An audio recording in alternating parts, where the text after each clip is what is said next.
Hola compañeros y asesora. Para iniciar este video, me permito compartirles la definición del acto jurídico, mismo que podemos definir como la manifestación de voluntad de una o más personas que tiene como finalidad producir consecuencias de derecho.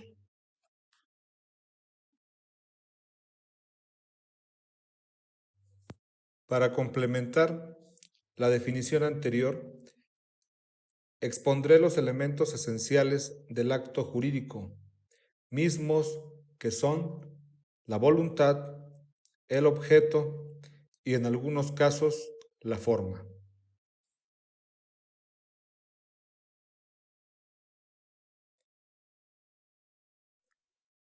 Normalmente, los actos jurídicos son puros y simples, es decir, producen sus efectos de inmediato y sin limitaciones, y las modalidades son excepcionales. Por regla general, las modalidades no se presumen y se requiere en consecuencia de una declaración expresa de voluntad.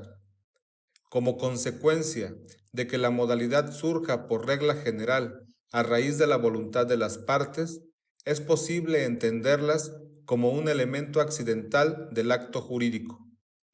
Sin embargo, existen ciertos casos en que la modalidad pasa a ser un elemento de la esencia, toda vez que determinados actos jurídicos no pueden ser concebidos sin la existencia de una modalidad. Las principales modalidades son tres: la condición, el plazo y el modo. La condición, con respecto a que sea futura, esto quiere decir que debe realizarse en el tiempo que está por venir, es decir, después de celebrado el acto jurídico. A su vez, que sea incierta se refiere a que este hecho futuro puede suceder o no. Con respecto a la clasificación de las condiciones, estas pueden ser expresas y tácitas. Las condiciones expresas son las establecidas en virtud de una cláusula formal. Este tipo de condición constituye la regla general.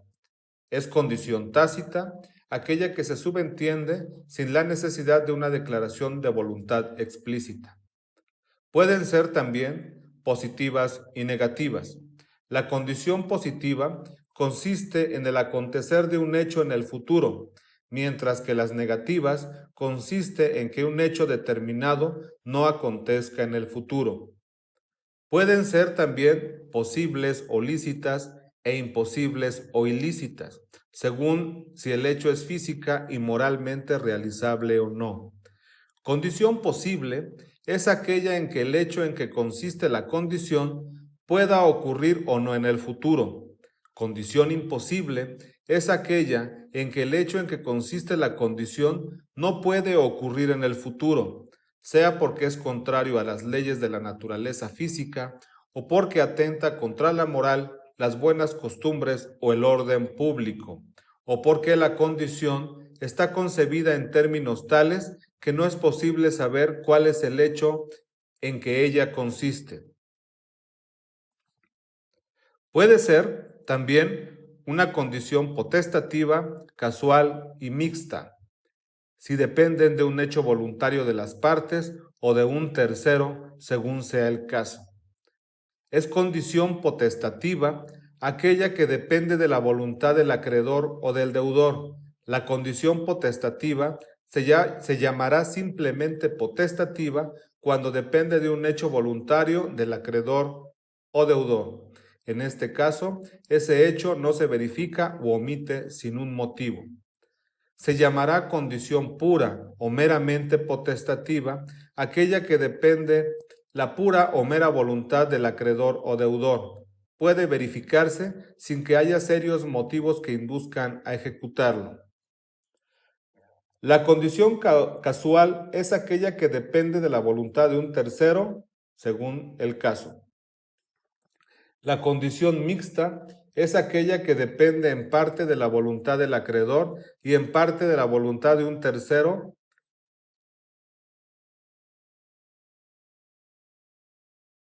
Con respecto a la condición suspensiva y resolutoria, que también es parte de la clasificación, podemos decir que la condición suspensiva es aquella de la cual depende el nacimiento de un derecho, mientras que la condición resolutoria es aquella de la cual depende la extinción de un derecho.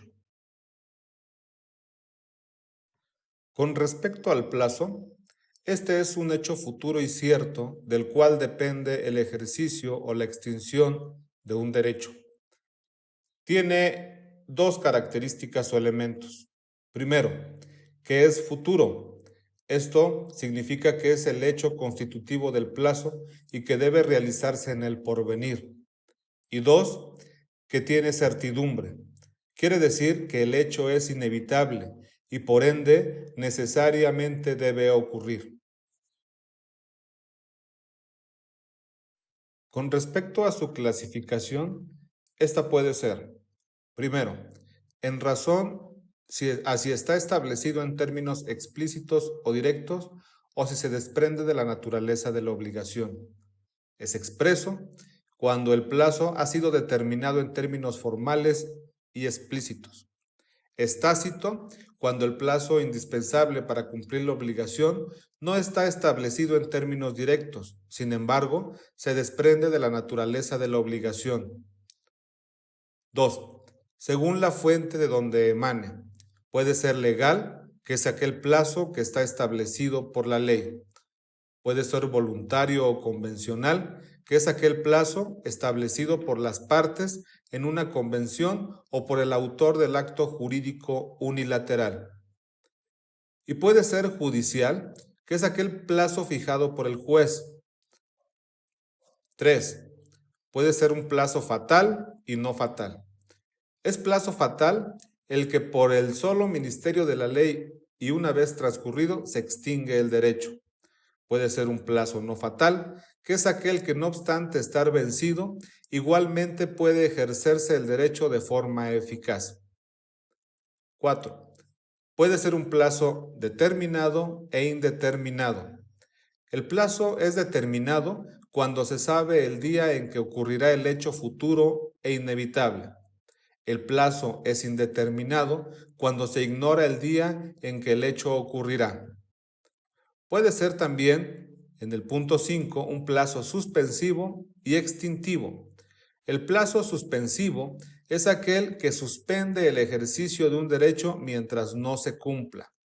El plazo extintivo es aquel que por su cumplimiento extingue el derecho.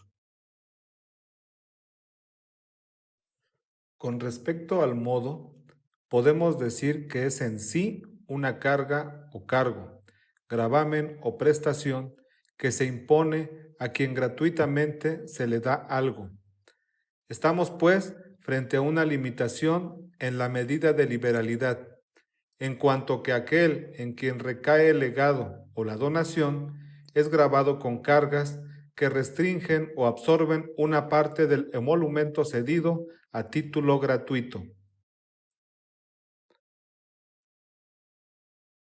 La teoría de las nulidades, o también llamada teoría francesa clásica de las nulidades, a través de sus más importantes expositores, entre ellos Marcelo Planiol, considera, por un lado, los elementos de existencia del acto jurídico y por el otro, a los requisitos de validez del mismo.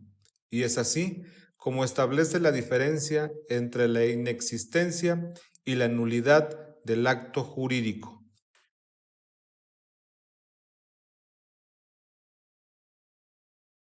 Con respecto a la inexistencia del acto jurídico, se considera así aquella conducta humana que es inexistente como acto jurídico para el derecho, cuando le falta un elemento esencial, en ausencia del cual es lógicamente imposible concebir su existencia jurídica. El acto inexistente que se sostiene en esta teoría se confunde con la nada y el derecho no tiene que ocuparse de él, porque de hacerlo se estaría ocupando de la nada. Según esta teoría, este supuesto acto inexistente no produce efecto jurídico alguno. Con respecto a la nulidad, en el acto nulo se dan los elementos de existencia, pero de modo imperfecto.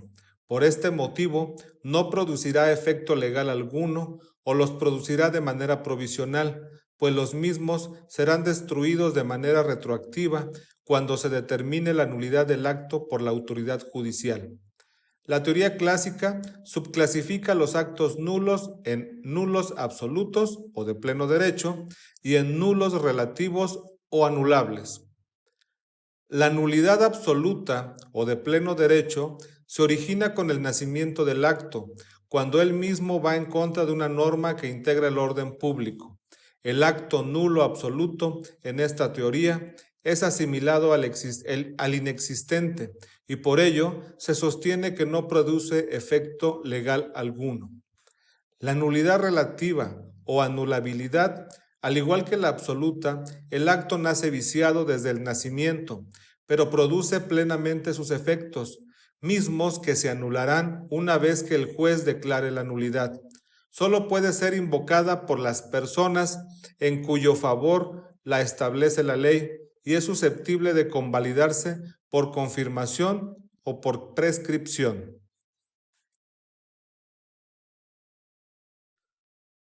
Con respecto al negocio jurídico, podemos decir que es un acto integrado por una o por varias declaraciones de voluntad privada dirigidas a la producción de un determinado efecto jurídico y a las que el derecho objetivo reconoce como base del mismo, cumplidos los requisitos y dentro de los límites que el propio ordenamiento establece.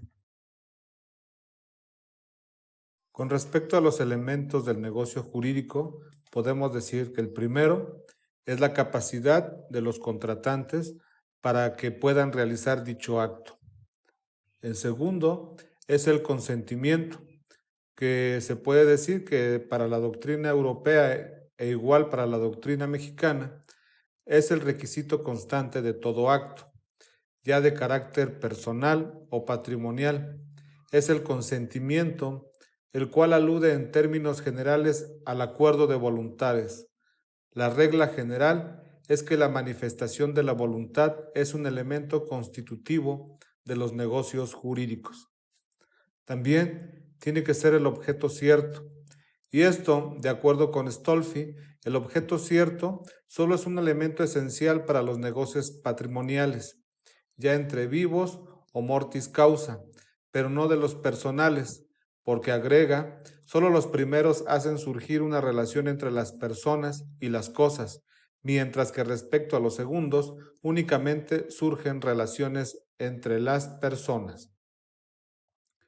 Y finalmente la causa.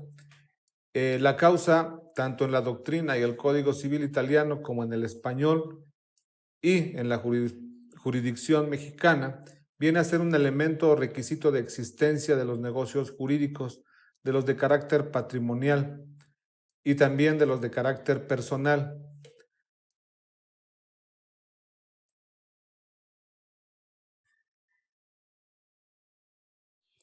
Con respecto a los elementos naturales del negocio jurídico, podemos decir que son las consecuencias del acto que tienen lugar por disposición de la ley en vista del silencio de los interesados. Por tanto, no es necesaria la voluntad de estos para que tengan lugar, pero es indispensable para modificarlos o excluirlos. Los elementos accidentales del negocio jurídico dependen de la voluntad de las partes y éstas, por lo tanto, son los árbitros de cómo se ha de exteriorizar su voluntad. Esto es, son aquellos que en el caso concreto se agregan a los requisitos y que no alteran la naturaleza del acto. Por tanto, es necesaria la manifestación de voluntad para insertarlos en el contenido del negocio, en cuyo caso adquieren la misma importancia que los elementos esenciales. La bibliografía consultada para este trabajo fue la siguiente.